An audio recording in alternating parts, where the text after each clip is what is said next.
I'm really proud to host a tournament here where I grew up.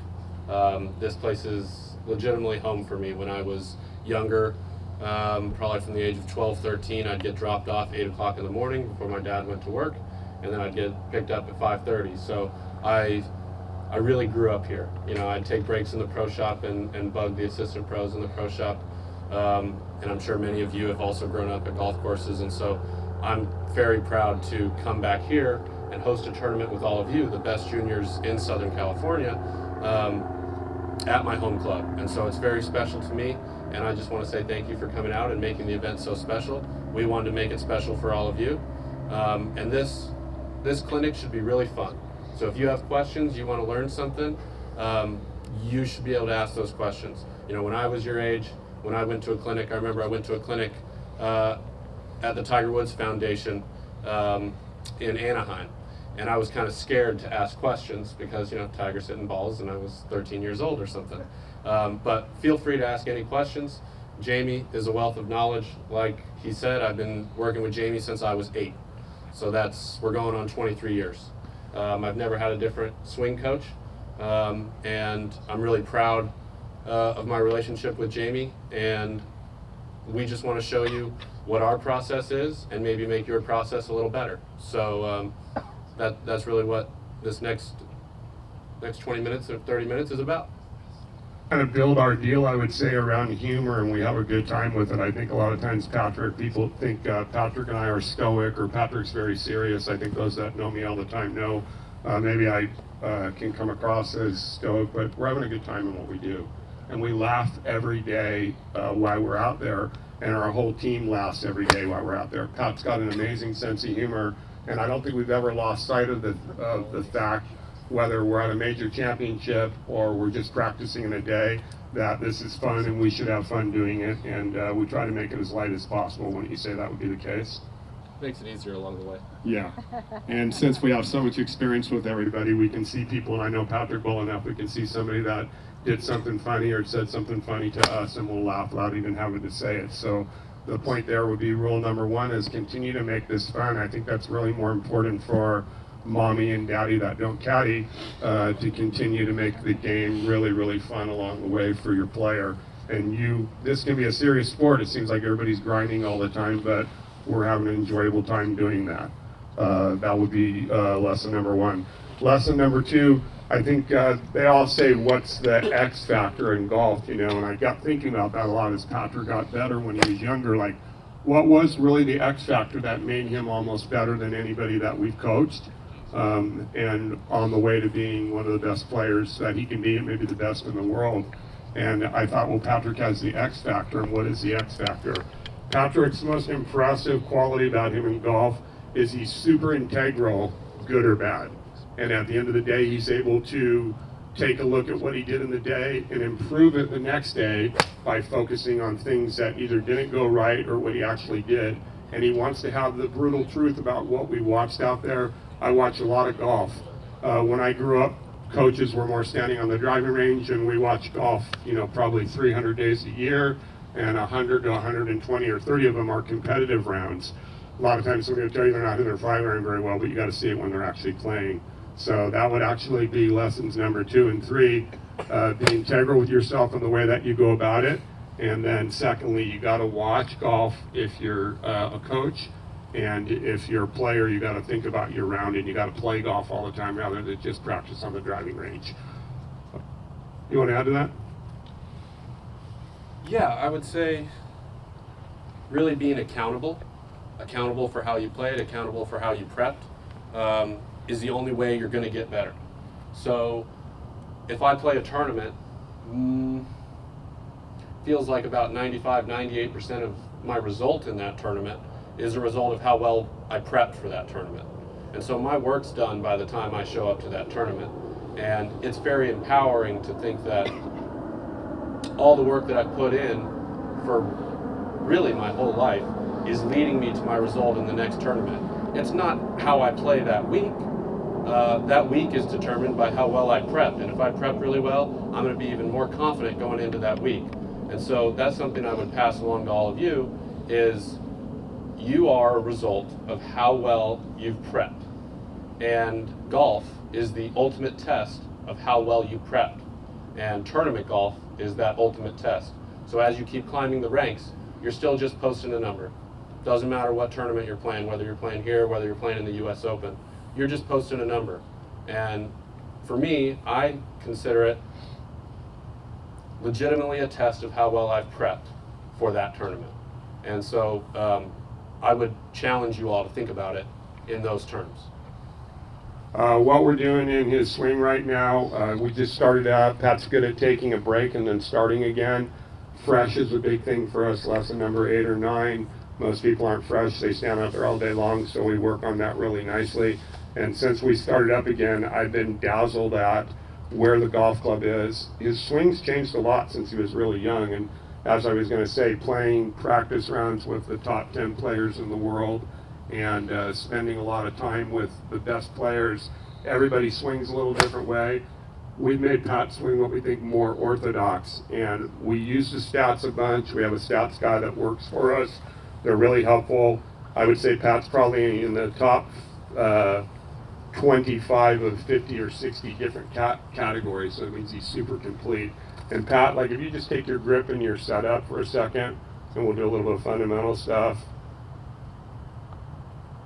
I love the way he takes his grip and he gets hung over the ball like that.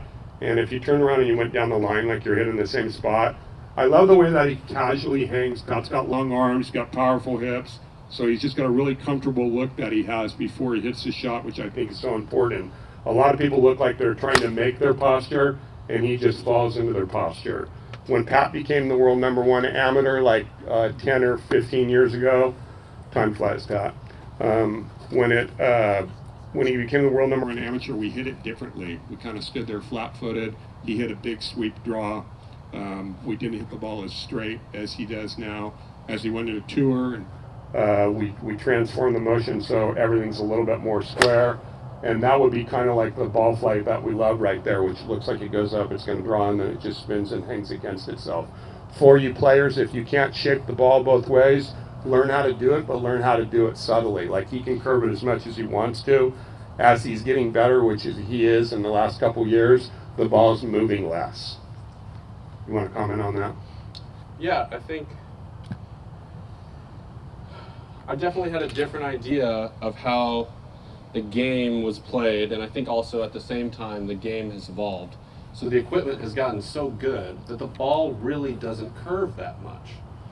Even when you're trying to curve it, it doesn't curve that much. So when I first turned pro, I played the old Tiger Woods tournament, which is now like the Quicken Loans, or was the Quicken Loans. I can't even remember who the sponsor was of that tournament, at Congressional. And it was Tiger's tournament. And I got paired, I was a sponsored exemption, I got paired with Noda Begay. And so Noda swung really smooth, super smooth, every single club. And he grew up with a Bellata golf ball. And so his idea was every left pin, every single left pin, he was going to hit a big draw. And every right pin, he was going to hit a big cut. Well, the game's not played like that anymore. So the ball just doesn't curve as much as the Bellata ball used to curve. So now everything is very subtle, to Jamie's point. I actually think if you're playing the best possible golf, you're maybe only curving it 2 or 3 yards if you're playing from the fairway all day. But when you get at the highest level of golf, when you're playing really firm golf course, which I've heard some feedback, I heard the golf course was firm today. It's really important when you're going at right pins for the ball to be turning left to right if you really want to get that golf ball just a little bit closer. And no one's playing like Noda anymore. No one's curving the ball. I'm sure you guys hit it even straighter than I hit it. So the ball's going straighter because I thought that was my fault. It was going straighter. It's a golf ball. So that was my early Christmas present. If I was telling you guys, what to do, is I would say you got to get really precise with your target. The ball's probably going to curve just a little bit, and in general, you want to work it towards the target. I mean, it sounds pretty standard. I mean, you guys get it, but so like, for example, I don't know how good your guys' eyes are, probably better than mine, but if I'm going at the flagstick over there, this is a 5-iron, I'll give myself a little more borrow, let's say, than I would with an 8-iron or something. But from this far away, I'm probably only aiming it at the right edge of that bunker on the left side, and I'm only maybe trying to curve it to halfway to the flagstick. So I'll try and get my set really specific, and I want the ball to start where I want it to start and be really focused on that. And I want it to curve just a little bit. We'll see how good I am. So I obviously pulled that one quite a bit. It didn't start on my line. The flight probably would have been okay. Pretty straight, no cut. We'll try again. And when I practice, I like practicing like that. I really do. Whoa. It got louder all of a sudden. So I think the best drill that you guys can do is to put two bags at about 10 yards apart if you have the ability to, and work it from the middle to the bags. And I did that drill a lot when I was growing up. I do it a lot now. And it's exactly what I'm talking about. Aiming at the right edge of the bunker, a little cut, started at the bunker, hopefully. Beautiful. Good golf swing. So I pulled a little bit, maybe that cut a little, maybe pointed too far left, but that shot's gonna be okay for a 5-iron. I used to play a shot like this all the time. I don't even aim left, I try to hit it far. Oh, there's our old baby. And I hit that shot all the time. But I noticed when the greens got firmer and the golf courses got harder, I couldn't play that way. The ground wouldn't allow it. Once the ball landed, it would just keep carrying to the left. So over time, I've got to play a lot more straighter ball flight, which I think is what Jamie's talking about. Yeah, and I will tell you, at the next level, every level that you get better at, it gets firmer and faster. So 2 highlight keys, maybe lessons 12 and 13. It gets firmer and faster, and every tournament gets firmer and faster. And if you can't play firm and fast, you're going to struggle, so you got to practice like that, and you got to understand that. Then secondly, when you start playing at the next level, you're going to play in twosomes, and it goes pretty quick. You play in 4 hours and you zip around, and you got to be able to do that. You got to be ready to get in your routine, and you got to get ready to play. Putting 20, not putting, but being involved with 20 players that have got their PGA or LPGA Tour card, everybody said the same to me. I wasn't ready for how firm it is, and I wasn't ready how quickly and how ready I had to be able to play. Remember, you get your time and your routine to do what you want, but you got to be ready to get around, and you got to practice in those firm conditions. The last couple of years when people have come here, this place, we've purposely tried to get it a little bit firmer and faster, and it's firmer and faster than you're used to, so you got to get used to that. Use the time to benefit out here at tomorrow when you're playing, and realize that at the next level you're going to be playing in that condition. Then if you'll look out on the driving range, on the left-hand side of the driving range where you warm up tomorrow, there's some stumps that you see out there, and they're like 20 yards apart, and they go for like 240 yards. We hit, I don't know how many, Brett. Are we speaking again? Yeah. How many balls we got out there? We hit balls for 15 years out there in between those two stumps, and that's what he would do, down the middle, shade to the right, shade to the left, and we wear it out time after time after time. Yeah, and the last thing I would say there is quality over quantity. As you get older, your body will not feel as good as it does now. And so quality is a serious thing. Don't get used to beating tons and tons and tons of balls going forward, because you won't have the time and you won't have the capacity, especially if you're playing 20, 25, 27 tournaments a year. So making sure your brain is as engaged as possible while you're practicing, no phone, no distractions. As good as you can do that, it's going to improve the quality of your practice. And I can't overstate the precision and focus in your practice and how that pays dividends going forward. I think that phone thing's a big thing too. Like, you know, at the end of the day, when I grew up, we made, you know, I got dates on a payphone. It was like in a They don't know what a payphone is. Anybody know what a payphone is? Okay. Anybody have like a video player and you can show them like a Superman movie? But anyways, at the end of the day, I go to the driving range all the time, and, you know, have a sandwich someplace. I'm driving down the freeway and I watch people and they're just on their phone. And I'm proud of the fact that he stays away from his phone, and when we're going to work, we work. And I'm proud of the fact that his focus, when it really comes down to it, this year in the Ryder Cup and that Saturday match that he played so beautifully in the Rory match, when he birdied the last 3 holes. He had that look the whole day long, and people were so kind to us over there, by the way. So, anyways, he had that look in his face, like he was focusing and he was just clicking into the way that he was going to play. And you don't learn to do that in that situation. You learn to do that every day when you're at home. So you can have fun with it, which he was still doing with his caddy and all does with his team. But when it's time to focus, you got to be ready to do it. What do you think? Open up for some questions? Yeah, we need some questions. Ronnie, you had one? Yeah, what's your preparation like before a tournament? So for me, everybody got that? What's his preparation like before a tournament? For me, preparation before a tournament is 2 parts. So whatever I'm working on at the time, technically, is probably going to be done, you know, Tuesday, Wednesday. I'd probably take Monday or Tuesday off, depending on how much I've been playing. Wednesday, Thursday, maybe a little bit of Friday, I'm working on technique or a feel or something. So let's say, you know, my wedges weren't sharp in whatever the last couple weeks I've been out. I may grind at that part of it, because for me, I always want to keep improving those weaknesses. I'll spend Tuesday, Wednesday, Thursday doing that. Friday, Saturday, Sunday, for the most part, I'm playing. So I'll go find the most competitive game I can find. Usually that's Xander, JT, Ricky. They all live close to me, and we'll go play. And we might be playing for $20, but we really, really want to beat the crap out of each other.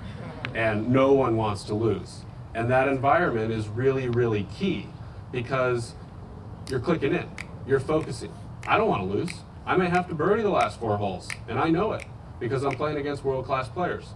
So I want to play because I'm going to go out and play.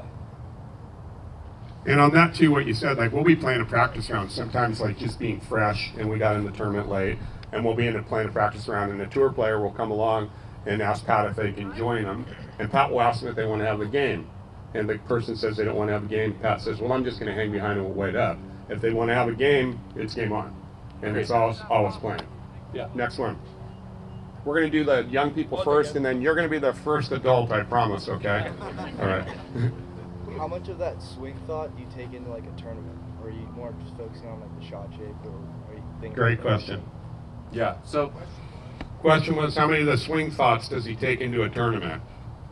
in general, I play better when I have less swing thoughts. In general. You know, when your swing's all messed up, you probably got 8 different thoughts, okay? You're probably not going to play great. So for me, I play a lot of my golf with 2 swing thoughts. And they're at the same time while I'm playing, like while I'm swinging. And I'll tell you. So I'll walk into the shot. Similar to what I was talking about. By the way, I striked 2 of them while I was, you know, listening to the Jamie talk. I don't know if you guys noticed. But You just told a joke. you said you were supposed to try and keep it light. I know you usually out-jump me. Yeah. Tonight I'm not, but that was good. I'm proud of you. 23 years. Yeah. So I'm going to aim it at the right edge of that left bunker, okay? And I'm going to get super focused on getting my alignment and picturing the shot. Picturing the shot, picturing the shot. I got my alignment. I tend to get my shoulders aimed a little right, so I'm going to make sure my shoulders aren't aimed to the right. Got my ball position, got my comfortableness with the waggles. And in general, my 2 thoughts are, to the top as big as you possibly can, wait, and all the way to the finish as free as you can get it. I tend to get a little steep at the golf ball, and free all the way to the finish makes me less steep. So that's the, I don't know if any of you guys have used Chat GPT. Hands up for Chat GPT. Anybody use it? Great. This What did you say? Okay. That was my joke. Okay, payphone. Yeah. So, all right. That was another joke. So, And we're filming this. the way I think about it is I'm going to put a prompt into my brain. I'm a golf ball hitting machine. I've spent my whole life hitting golf balls. I'm a golf ball hitting machine. You are all working on becoming elite golf ball hitting machines. My hips move differently. Like if I put them up on the table, my left hip will go like this. My right hip may go about like that. If I look in the mirror, my belly button's twisted to the side, okay? I'm not equal. If I look at my feet aren't equal. This foot is super mobile going this way because every time I swing, my foot goes like this. All of your bodies are adapting to becoming golf ball hitting machines. The prompt you put in your brain is the language that you're telling your hitting machine what to do. Feel is not real. So if you always take the club inside like this, and you feel like you take it out like this, you might take the club back like this. How many of you have felt like that before? Yeah, feel is not real, okay? So like I said, I get a little steep, right? That's my tendency. I know that's my tendency, okay? So the prompt that I put into my brain with language, which Jamie is maybe the best in the world at giving prompts, some people will call it feels, is to go all the way to the finish. That prompt makes me less steep, okay? I also get a little quick at the top, and I tend to go like this with my shoulders and start with my shoulders. So that's why I have the prompt all the way to the back and wait for a long time, then all the way free to the finish, okay? So I'm gonna do it right here, and I'm gonna walk you through it. So I'm gonna aim. I already got my shot. Let's imagine the greens are firm, and I'm gonna play to this front right flag stick. I'm gonna aim it at the right edge of that left bunker. So I'm gonna get all my aim, I'm focused, I'm imagining what it's gonna feel like, what I gotta do. I'm gonna do my little waggle, which I've done since I was very little. I've gotta hit this ball high. I'd like to fade it. I'd like to get aimed perfect. Okay. All the way to the top. Wait, free to the finish.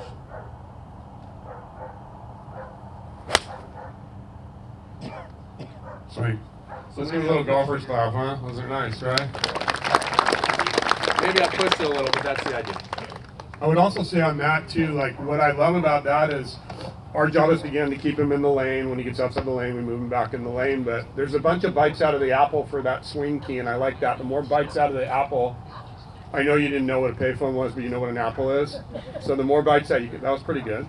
I'm falling in love with the Notre Dame hat right there. Okay, see that, Pat? Anyways, I'm Irish. Okay. Anyways, the more bites out of the apple you can get in your swing motions, the better they are. And I like the idea that he's only got a couple keys, but they take care of pulling the arrow back so we can shoot the arrow high, far, powerful, and on point. And then last thing I was going to tell you, maybe it's a couple, 3-4 years ago, it all kind of runs together. But the aim actually shot 61 on the last day on Sunday and kind of made a huge charge.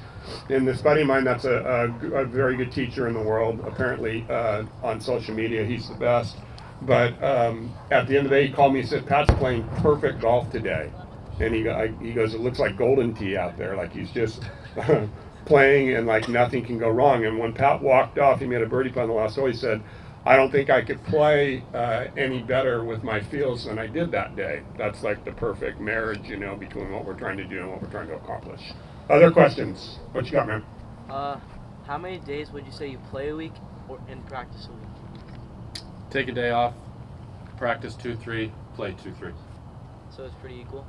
For the most part, play closer to the tournament.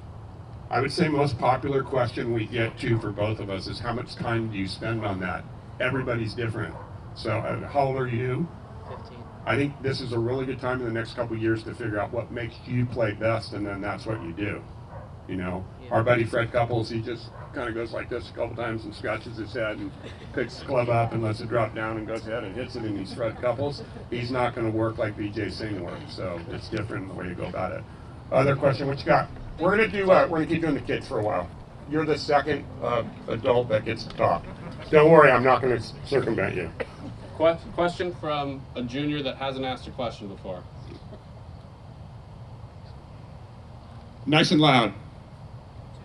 Two-parter, I guess. Like you're in theater class. Loud. Loud. Two-parter, I guess. First off, how much time before a tournament do you spend actually practicing? And then second, how much time in each of the respective categories, like putting, chipping, range, before a tournament? Yeah, I mean, a normal day is going to be maybe 5-6 hours at the golf course practicing, 4 or 5 hours. But that doesn't mean I'm not doing stuff in the gym or getting ready, warming up to practice, which I do every day. Even when I'm practicing, I'll do a full warm up. It's not hard to think that it's a third, maybe a little less putting, in general. Fire, my man. I got a mechanical Theater question. class. How firm do you grip it in your left hand? Kind of curious about that. I don't really think about it, but you know, the Ben Hogan adage where you're holding a baby bird not to hurt it, but not to let it go, that's not bad. If you grip your club and you held onto it, if you grip your club and you brought it over here and I pulled out, I should be able to get it out of your hands. But like when I don't let this go, I don't want to fall on your grandpa, okay? But if we were going like that, when I was teaching public golf, we got some pretty good tug of wars. I'm like, let me see your grip pressure, and the clank's going that way and I'm here, but most tour players, you can grab it right out of their hands. Good question. What you got? How much from like course to course do you change a game plan? Like if you know you play cut and you get to that and maybe the course is better for a draw, or maybe you don't have the cut as much that week. Like what does that change in terms of the game plan? What's the question? The question is, do you change your preferred shot shape, or do you hit different shots golf course to golf course? I would say if you're, I have a little bit of a smart ass answer. If you're prepping correctly, you know, you're going to prep for the golf course that you're going to. So you should know ahead of time. So like you need to do what you need to do for that golf course. And if you're really well-rounded and you're practicing appropriately, you kind of don't care what golf course you go to. You can hit every shot. But I will say a little caveat to that may help you is, I don't mind if I get on a hole and hate it. Make a par. Who cares? Make a par. Go to the next hole. I don't care how you make the par. 3-iron and you know, a 7-iron to the front fringe and then you 2-putt from 45 feet. I don't care. Make a par. You don't like it? Make a par. I like it. Young ladies, guess what I'm going to ask for from you?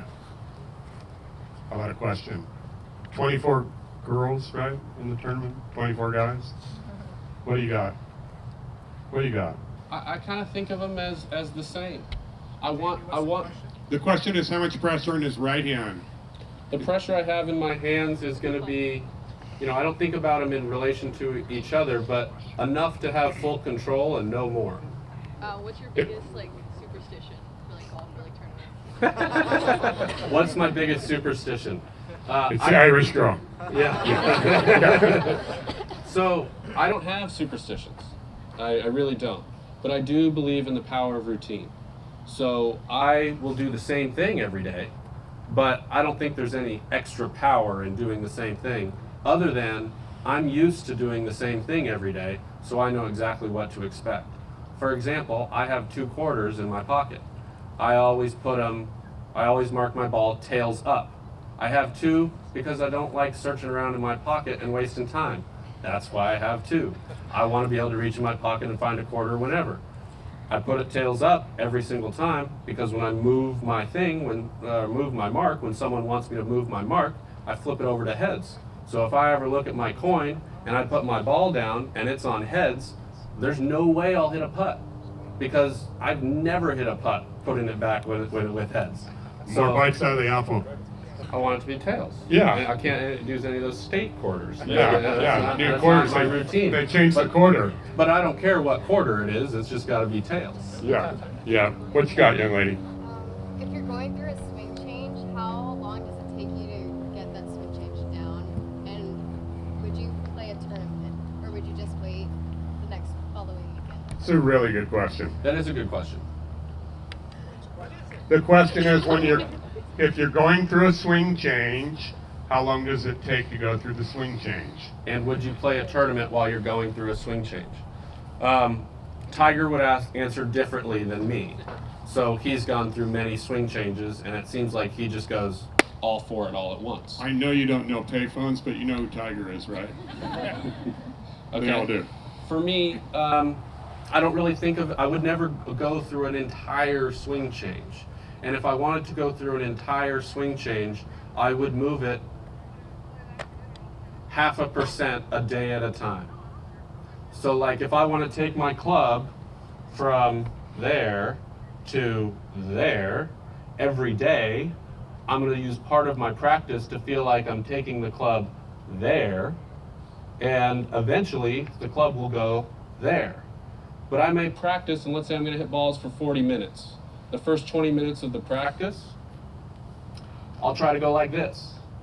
Then I'll totally forget about going like this and just try and hit the ball where I want the ball to go. So I'm ready to play a tournament. This is related but not the same thing because it's not a swing change. So Denny McCarthy, any of you familiar with Denny McCarthy? Yep. The best putter in the world, bar none. Not even close. He led putting twice on tour, finished top 5 one year, finished top 10 the next year, okay? And he thinks of putting as very, very simple.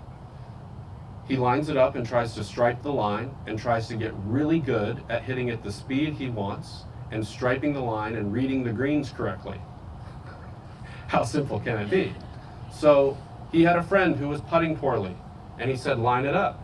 So he lined it up with the big black line that goes across the ball, and the guy hit putts and he kept hooking the putts, okay?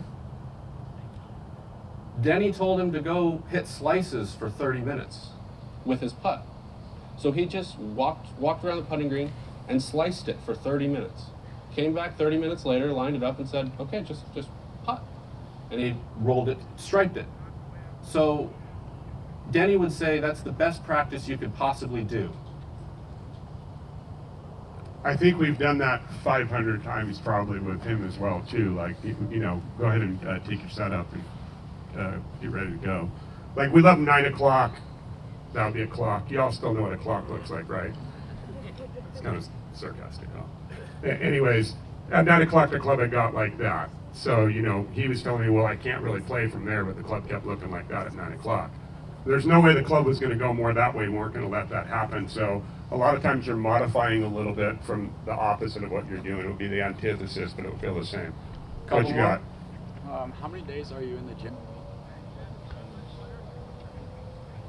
How many days is he in the gym a week, and does it change for the tournament week? My trainer was somewhere, maybe he left, but He could be eating again. He's a good guy. I think it's up to your energy level. So as far as volume during a tournament week, if you're having a stressful week, if you're under the weather, maybe a little less. I'm in the gym every day before my practice to do a full warm-up every single time, but that doesn't necessarily mean I'm going crazy in the gym. I might only do, you know, weightlifting 2-3 times a week. I'm trying to calculate for longevity and performance, and so I want to be healthy, and I've lately been trying to get a little bigger so I can hit it a little farther without sacrificing flexibility, and I'm willing to get there over a long period of time versus throwing things off by training really hard for a certain amount of time that really puts me at more risk of injury, or maybe makes me play golf worse for a little while, or sacrifices flexibility. Parents, I'm going to say this serious as I can. I want you to listen to me really carefully without sounding like I'm preaching too much. Every answer is really calculated. Every answer is super pragmatic. It's been well thought out. We don't do anything, we're just flying by the seat of our pants. And he thinks about it and goes about it. So yeah, we want him to get bigger. This is the biggest he's been. He's a big, strong kid. Ball's going farther than we've seen the ball go with less effort. But the point being for the parents is, do it calculated wisely if you're going to do it with them. Daddy probably shouldn't caddy. And the way that you go about it, make it nice and clean and try to figure out what it's going to be macro-wise. That question. You prep, really ready to go in. You have a lights out day. What's your mindset that evening? You compare that to you don't have a lights out day. What's your mindset that first day? I'm going to have a lights out day tomorrow. Okay.